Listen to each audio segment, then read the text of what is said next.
반갑습니다. 심리유형분석학과가 성기원입니다. 오늘은 조직 안에서 정말 자주 일어나는 미묘한 갈등, 바로 외향형과 내향형의 차이에서 비롯되는 오해에 대해 이야기해 보려 합니다. 같은 팀인데도 이상하게 소통이 자주 엇갈리고 저 사람 왜 이렇게 말이 많아? 혹은 왜 저렇게 조용해?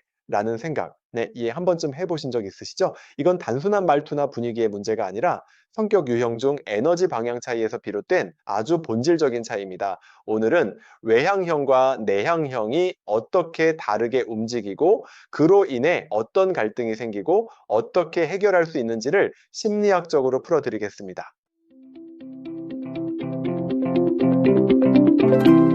자, 먼저 간단하게 구분해 볼게요. 외향형은 에너지를 바깥에서 얻습니다.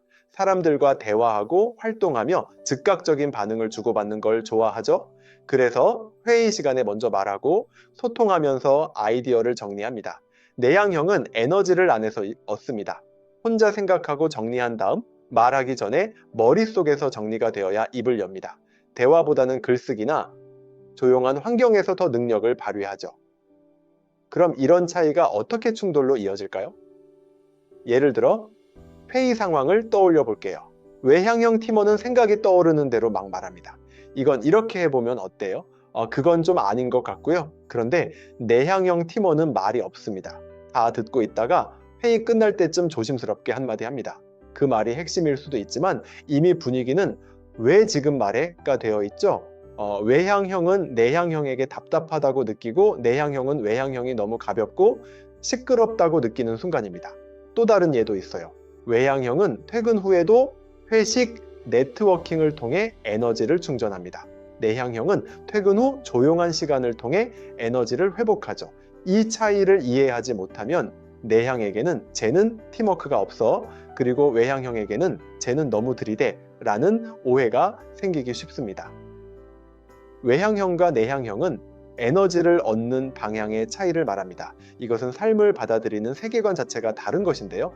외향형은 말하면서 생각이 정리됩니다. 그래서 일단 입 밖으로 꺼내놓고 반응을 보며 방향을 잡아요. 즉 말하면서 생각을 정리하는 유형입니다. 내향형은 생각이 충분히 정리되어야 말할 수 있습니다. 말로 하기 전에 머릿속에서 시뮬레이션이 끝나야 하고 말이 적지만 핵심을 찌르는 경우가 많습니다. 이 차이를 모르면 외향형은 내향형이 소극적이라고 느끼고 내향형은 외향형이 덜 깊다 혹은 산만하다고 느끼게 됩니다. 하지만 이건 그 사람이 부족해서가 아니라 삶을 받아들이는 세계관이 다르기 때문입니다.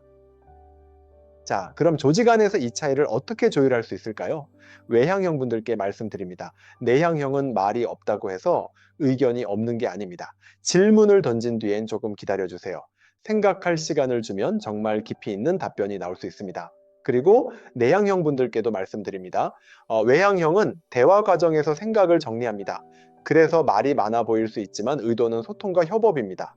말을 가로막기보다 중간에 메모하거나 정리된 의견을 나중에 덧붙이는 방식을 사용해 보세요. 당신이 리더라면 이것을 꼭 기억해 주세요. 회의 전에 안건을 미리 공유해서 내향형이 사전 준비할 시간을 주세요. 회의 중에는 외향형에게 핵심 요점을 정리해 말하게 하고 회의 후에는 내향형에게 서면 피드백을 요청하는 것도 좋습니다. 이런 방식으로 접근하면 외향형과 내향형이 서로를 상호 보완의 관점으로 바라볼 수 있게 됩니다. 오늘 이야기 어떠셨나요?